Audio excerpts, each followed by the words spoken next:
आकाशवाणी मध्य प्रदेश से प्रस्तुत है प्रादेशिक समाचार।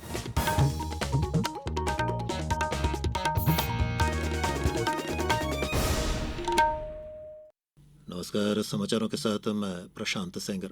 सबसे पहले इस बुलेटिन के मुख्य समाचार। प्रदेश में कई स्थानों पर भारी बारिश और बाढ़ के हालातों पर मुख्यमंत्री ने की आपात बैठक। कटनी में बहुरीबंद उद्वहन सिंचाई परियोजना का मुख्यमंत्री ने किया शुभारंभ। दतिया में दीवार गिरने से एक ही परिवार के 7 लोगों की मौत। और मौसम विभाग ने अशोकनगर और शिवपुरी सहित प्रदेश के 6 जिलों में भारी बारिश का अलर्ट जारी किया। और अब समाचार विस्तार से। मुख्यमंत्री डॉक्टर मोहन यादव ने प्रदेश के बाढ़ प्रभावित जिलों में राहत एवं बचाव कार्य तथा अन्य व्यवस्थाओं पर सतत नजर बनाए रखे हुए हैं। मुख्यमंत्री डॉक्टर यादव ने आज टीकमगढ़ जिले के कलेक्टर अवधेश शर्मा से वीडियो कॉलिंग पर चर्चा कर बाढ़ आपदा में फंसे प्रभावितों के रेस्क्यू कार्य की जानकारी ली। कलेक्टर ने मुख्यमंत्री को अवगत कराया कि जिले के महोबिया घाट गांव में धसान नदी के टापू पर पिछले 24 घंटे से फंसे हुए 2 लोगों को बचाने के लिए पहले हेलीकॉप्टर से लिफ्ट करने का प्रयास किया गया। इसके बाद एनडीआरएफ की टीम द्वारा दोनों ग्रामीणों को सफलतापूर्वक रेस्क्यू किया गया। इसके पहले समत्व भवन में मुख्यमंत्री डॉक्टर मोहन यादव ने बाढ़ और उसके बचाव के लिए जारी कार्यों की आपात बैठक की। उन्होंने कहा कि प्रदेश में 30 सितंबर तक बारिश की संभावना है। अति वर्षा और बाढ़ की स्थिति को देखते हुए अधिकारी और कर्मचारी छुट्टी पर न जाएं। मुख्यमंत्री डॉक्टर यादव ने वीडियो कॉन्फ्रेंसिंग से जिलों की स्थिति की समीक्षा भी की। इस कॉन्फ्रेंस में समस्त संभागीय आयुक्त, आईजी, कमिश्नर ऑफ पुलिस, जिला कलेक्टर और एसपी जुड़े रहे। मुख्यमंत्री ने बैठक में कहा कि जहां पर भी बाढ़ के पानी में लोग फंसे हैं उन्हें हेलीकॉप्टर से एयरलिफ्ट करने की तत्काल व्यवस्था की जाए। मुख्यमंत्री ने गुना, दतिया, ग्वालियर, शिवपुरी, राजगढ़ और टीकमगढ़ के कलेक्टरों से जिले में अति वर्षा और बाढ़ संबंधी जानकारी प्राप्त की। इस बीच ग्वालियर जिले की डबरा तहसील के ग्राम सैकरा तथा डबरा में फंसे लोगों को निकालने के लिए एनडीआरएफ की एक टीम को बुलाया गया है। मुख्यमंत्री डॉक्टर मोहन यादव ने आज कटनी जिले में बहुरी बंद उद्वहन सिंचाई परियोजना के निर्माण कार्यों का शुभारंभ किया। इस अवसर पर उन्होंने कहा, हमारी सरकार दोनों हाथ से लगातार विकास के कामों में आगे बढ़ रही है और ये बहुरी बंद की तो योजना, इसके माध्यम से 151 गांवों के अंदर 32,000 हेक्टेयर भूमि और केवल पानी नहर से नहीं आएगा, स्प्रिंकलर से, ड्रिप इरिगेशन से, जैसे चाहोगे खेत में एक एक बूंद का पानी का उपयोग हमारे किसान भाई बहन कर सकेंगे। बहुरी बंद में आयोजित इस कार्यक्रम में मुख्यमंत्री ने कई अन्य विकास कार्यों की भी सौगात दी। उन्होंने बहुरी बंद को नगर परिषद बनाए जाने और जिले के प्राचीन दर्शनीय स्थल रूपनाथ को और केन नदी उद्गम स्थल को पर्यटन स्थल के रूप में विकसित करने की घोषणा की। इस अवसर पर उन्होंने 55 करोड़ रुपए की लागत के विभिन्न कार्यों का भूमि पूजन और लोकार्पण किया। बाद में मुख्यमंत्री कटनी में भारतीय द्वारा आयोजित सदस्यता अभियान कार्यक्रम में भी शामिल हुए। प्रदेश में 17 सितंबर से 2 अक्टूबर तक आयोजित स्वच्छता ही सेवा 2024 अभियान में खेल और युवा कल्याण विभाग की भी सहभागिता होगी। इस संबंध में आज खेल और युवा कल्याण मंत्री विश्वास सारंग ने एक बैठक में निर्देश दिए। अभियान के दौरान विभिन्न कार्यक्रम और गतिविधियों को समाहित कर एक कैलेंडर तैयार किया जाएगा।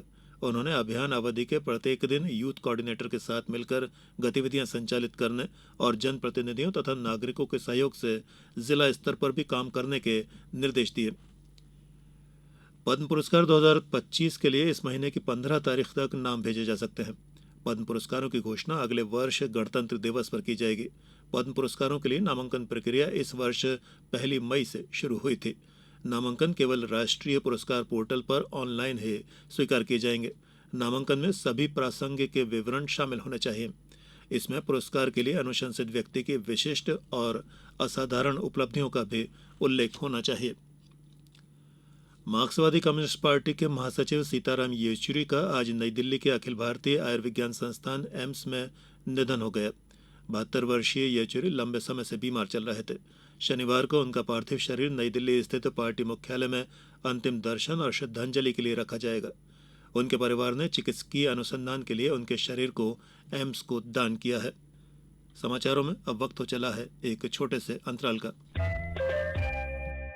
ये समाचार आप आकाशवाणी मध्य प्रदेश से सुन रहे हैं। हमारे समाचारों को अब आप कभी भी और कहीं भी अपनी सुविधा के अनुसार सुन सकते हैं। ये समाचार बुलेटिन YouTube, X प्लेटफॉर्म और Facebook पर AIR न्यूज भोपाल पेज पर सुने जा सकते हैं। इसके अलावा आप हमारी वेबसाइट newsonair.gov.in पर अथवा न्यूज ऑन AIR ऐप पर भी समाचार सुन सकते हैं।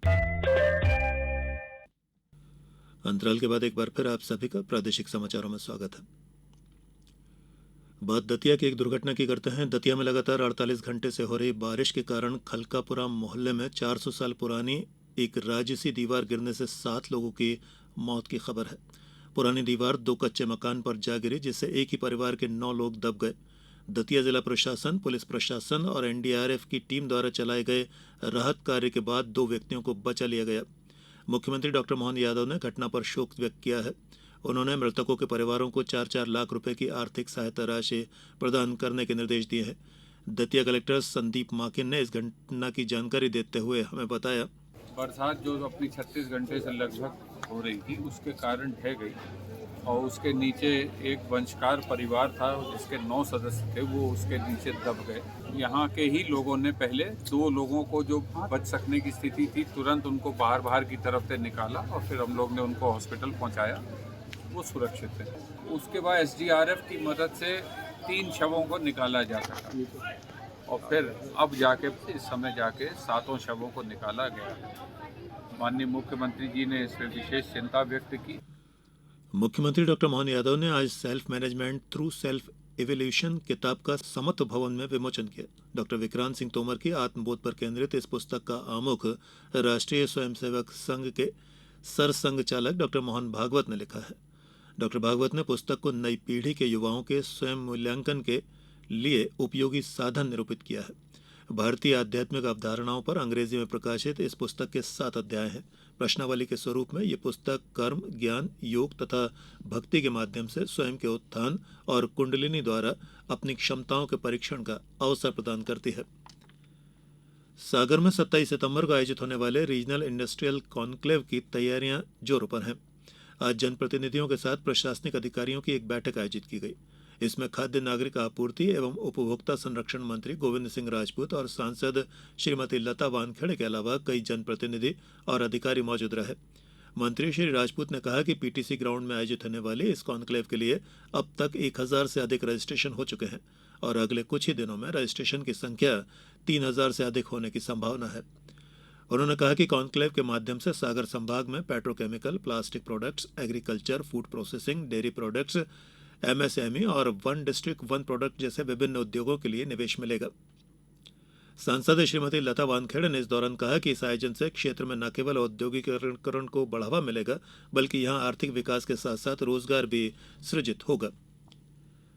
रायसेन में केंद्रीय संचार ब्यूरो द्वारा वन परिसर में आयोजित किए जा रहे 3 दिवसीय मल्टीमीडिया प्रदर्शनी और जागरूकता कार्यक्रम के अंतर्गत गीत और नाटक प्रभाग के कलाकारों द्वारा आज बाल विवाह की बुराइयों के बारे में जानकारी दी गई।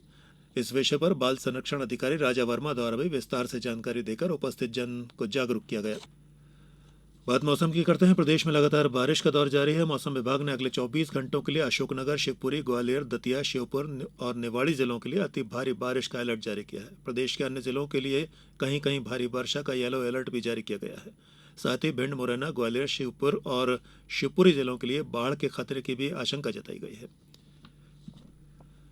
और अब इस बुलेटिन के कुछ समाचार संक्षिप्त में। देवास कृषि विज्ञान केंद्र द्वारा प्राकृतिक खेती पर कृषक प्रशिक्षण आयोजित किया गया। प्रशिक्षण में विद्यालय ग्वालियर के निदेशक डॉक्टर वाई.पी. सिंह ने किसानों को खेती को लाभ का धंधा बनाने के लिए जानकारी प्रदान की। और खंडवा में आज राष्ट्रीय टीकाकरण अभियान के तहत शहरी और ग्रामीण क्षेत्रों के शासकीय स्कूलों में टीडी के टीके लगाए गए। प्रादेशिक समाचारों के इस बुलेटिन में फिलहाल इतना ही। आज्ञा दीजिए। नमस्कार।